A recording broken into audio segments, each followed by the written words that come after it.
Waste Asia में Iran के खिलाफ अमेरिका और इजराइल की जो जंग चल रही है, फिलहाल उसमें सीज़ फायर चल रहा है। लेकिन इस दौरान इजराइल लगातार एक देश पर हमला कर रहा है, वो है लेबनान। लगातार हमले हो रहे हैं, लगातार एयर स्ट्राइक हो रही है। आज भी तस्वीर आई है लेबनान के दक्षिणी इलाके में इजराइल ने हमला किया है और चिंता तब और ज़्यादा बढ़ जाती है जब भारतीय सैनिक वहाँ पर तैनात है। बताया जा रहा है कि 600 से 900 भारतीय सैनिक इस समय लेबनान में तैनात हैं। वो यूएस पीस कीपिंग फोर्स का हिस्सा हैं। इसके तहत यूनाइटेड नेशन की तरफ से अलग अलग देश जो हैं वो वॉर कॉन्फ्लिक्ट जोन में तैनात रहते हैं। तो भारतीय सैनिक भी वहाँ पर इस समय तैनात हैं और इसका एक इतिहास रहा है। सचिन, भारतीय सैनिक कब लेबनान में तैनात हुए और उनकी सुरक्षा व्यवस्था को लेकर सरकार का क्या पक्ष है? देखिए, सबसे पहले तो जो वहाँ पे भारतीय सैनिक तैनात हैं वो किसी युद्ध के लिए नहीं है। वो यूएन की, यूनाइटेड नेशंस की पीस कीपिंग फोर्स होती है। वो दुनिया के अलग अलग उन इलाकों में होती है जहाँ पे युद्ध जैसे क्षेत्र होते हैं या तो कोई संकट के हालात बनते हैं, तो वहाँ पे शांति स्थापित करने के लिए, लोगों की मदद करने के लिए ये यूएन का एक फोर्स रहती है। इसमें केवल भारत ही नहीं, अलग अलग देशों की सेनाएं जाती हैं, वो मिलके यूनाइटेड नेशंस के बैनर के तले वहाँ पे ह्यूमैनिटेरियन काम करती हैं। तो लेबनान में 1978 के बाद वहाँ पे यूएन की सेना बनाई गई थी। जब इजराइल के हमले उस टाइम पे हुए थे, उसके बाद ज़रूरत महसूस हुई कि वहाँ पे शांति स्थापित करने के लिए संयुक्त राष्ट्र की भी सेना होनी चाहिए। तो वहाँ पे एक अलग सेना बनी, उसका नाम दिया गया United Nations interim force in Lebanon. तो ये यूनिफिल शॉर्ट में उसको कहते हैं, उसका नाम है। तो भारत के भी उसमें सैनिक थे। और यहाँ पे ये भी बता दें कि यूएन की जो पीस कीपिंग फोर्स होती है उनमें सबसे अधिक सैनिक भेजने वाले देशों में भारत का नाम आता है। और इनफैक्ट सबसे अधिक सैनिकों की जो जाने गई हैं वो भारत की ही गई हैं यूएन कीपिंग फोर्स के तहत। ये द हिंदू की एक रिपोर्ट में पिछले साल की उसमें बताया गया है। तो लेबनान में 1978 से ये सेना वहाँ पे काम कर रही है। भारतीय सैनिक भी उसमें कर रहे हैं। वर्तमान में बताया जाता है लगभग 600 से 900 के बीच सैनिक है जो वहाँ पे यूएन की फोर्स, पीस कीपिंग फोर्स के तहत वहाँ पे काम करते हैं। इनका जो मेन काम होता है वो युद्ध से रिलेटेड नहीं होता है, बल्कि होता है कि शांति बनी रहे उन इलाकों में।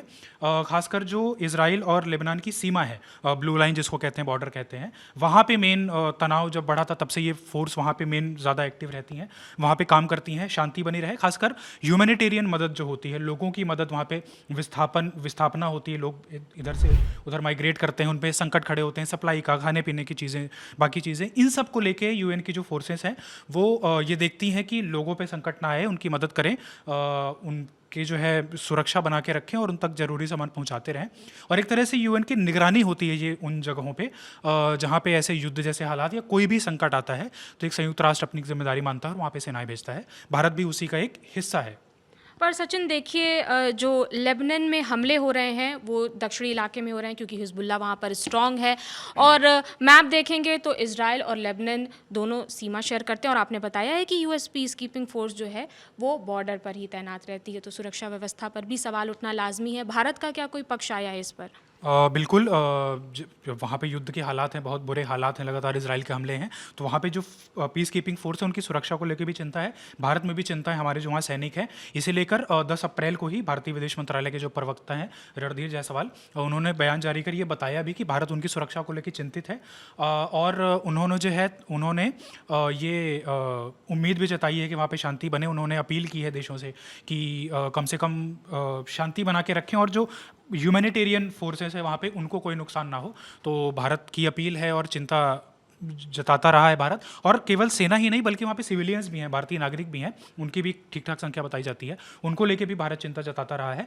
और अमूमन तो यही होता है कि युद्ध के हालात में भी यूएन की फोर्सेस हैं, जो ऐसी फोर्सेस हैं जो शांति के लिए है, उनमें हमले तो आप नहीं ही कर सकते। कम से कम उनकी सुरक्षा की वैसे भी व्यवस्था बनाई जाती है, वो बहुत बड़ा वॉर क्राइम हो जाएगा। तो एनीवेज उनकी सुरक्षा सुनिश्चित की जाती है। लेकिन फिर भी युद्ध का समय होता है, संकट होता है, तो चिंता है। और उम्मीद यही है कि वहाँ पे शांति स्थापित हो और केवल सेनाएं ही नहीं, लोग भी सुरक्षित रहें। सचिन, दुनिया भर में और भी कई ऐसे देश हैं जो वॉर कॉन्फ्लिक्ट जोन में है, जहां पर हालत बहुत ही ज़्यादा ख़राब है। आप सूडान का एग्जांपल ले लीजिए। तो लेबनान के अलावा और कौन कौन से देश हैं जहां पर भारतीय पीस कीपिंग फोर्स तैनात है? देखिए, भारत की अभी वर्तमान में सेना जो मेरे पास जानकारी है, भारत की लगभग 9 देश ऐसे हैं जहाँ पे यूएन पीस कीपिंग फोर्सेस में भारतीय सैनिक हैं, उनमें लगभग संख्या बताई जाती है अराउंड 5500 के अराउंड सैनिक भारत के 9 देशों में इनमें जो है तो भारतीय सैनिक सेवाएं देते हैं अपनी वहाँ पे।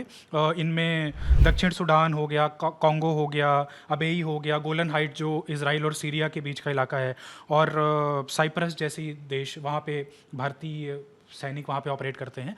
और ये एक मतलब कूटनीतिक लिहाज से इसे एक बड़ा कदम माना जाता है कि आपकी सेना वहाँ पे होती है, आपका कूटनीतिक कद बढ़ता है और आप शांति के लिए काम करते हैं, और आपका एक तरह से उसमें से बढ़ता है उन चीज़ों में, और अंतर्राष्ट्रीय स्तर पे आपको एक शांति के एक फोर्स के रूप में देखा जाता है अगर आप सैनिक ऐसी जगहों पे देते हैं। तो भारत एक्टिवली इसको लेके काम करता रहा है, और इसीलिए भारत की छवि ऐसी मानी जाती है कि वो इन जगहों पे भारतीय सैनिक खासकर शांति के लिए काम करते हैं। और इस लिहाज से जैसा कि मैंने शुरू में बताया कि भारत उन देशों में जिनकी सबसे ज़्यादा सेनाएं यूएन की पीस कीपिंग फोर्स के तहत काम करती हैं, और सबसे ज़्यादा हमारे सैनिकों ने जानें भी गंवाई हैं ऐसी जगहों पर। तो हमने शांति और मदद की बात की है, और शांति और मदद की बात के बीच एक अपडेट आपको ये भी बता दें कि इस वॉर में ईरान को भी काफ़ी नुकसान पहुंचा है। तो भारत लगातार ईरान में भी ह्यूमैनिटेरियन एड्स पहुंचा रहा है, वहां पर भी शिपमेंट्स हो रही हैं। और भारत में जो ईरान के एम्बेसडर हैं उन्होंने खुद पोस्ट कर कर ये जानकारी दी है।